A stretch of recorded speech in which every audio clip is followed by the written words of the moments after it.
So the challenge of an impromptu speech and the challenge of an impromptu evaluation.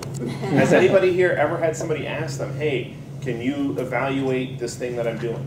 Whether it's a speech, whether it's baking a cake, whether it's whatever. Am I doing this okay? And it's challenging when you literally have nothing to go off of. The nice thing about Toastmasters, everybody usually has a book. Their speech is one part of that book, and it tells you exactly what to look for, which is great practice for those times like this when somebody's going to come up to you and say, hey, can you tell me how I did or how I'm doing? So Jim, you came to talk to us about parenting. And I thought it was an interesting approach. You asked who's parents, who's not a parent, and talked to those who weren't. You broke it down into good sections, basically requirements, concerns, those primarily focused on education and care of the child, whether it was sleeping or whether it was food, whether it was how they did in school, things like that. One thing you're very well known for, obviously you're a fantastic speaker. You've done many speeches here, you've spoken professionally. But the one thing we always get on you about is your hands.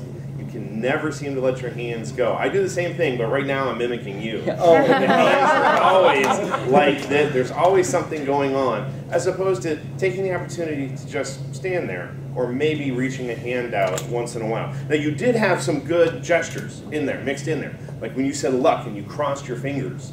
You know, I don't know how well it worked for Eric, obviously not very well, but it worked very well as part of your speech. Or you were counting down things. Those things I thought were very good. You did something today that I don't think I ever saw you do before, and I couldn't figure out what it meant. You were holding some reins. And it didn't apply to what you were talking about. It could have, depending on how you were going to use it. But it's one thing I don't think I've ever seen anybody do, is like grabbing the reins type of thing, or whether it's veering the path, etc. That could be a very useful one. Another one that you did that I wasn't quite sure how it applied was when you punched your hand to emphasize that it was your job as a parent, as if being a parent is the worst possible thing you've got to go through. So again, this can be very useful, this action, this hand gesture. I don't know that it was necessarily appropriate the way you did it. As I said, you're a fantastic speaker. You've got a powerful voice.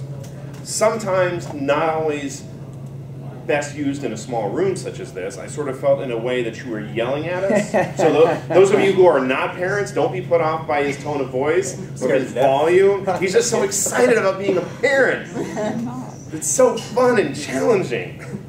At the same time, you did use humor in there. You talked about and I thought this was really fantastic. You talked about the fact that when your kid gets that A and he makes the honor roll and you get the bumper sticker on your car, that's my kid, that's right. That's when, then you also got to put up with other people who have bumper stickers in their car that says, my student can beat up your honor student. So whatever you're going for, there's a niche out there for whatever type of kids you have, so don't worry about that. There was only one word or phrase that you did slip up on, and I thought it was interesting, is you made the plural of breakfast into breakfasts instead of just breakfast, and which could have been a fun use of a word, especially if you had flipped the switch and talked about your honor child versus your non-honor student or something like that. But I thought it was very useful. It's very dynamic to come up with this topic, literally, standing up here between that chair and here and coming up with a very organized speech on what you wanted to cover. And all in all, you made it very effective with the time you had at hand. So thank you very much.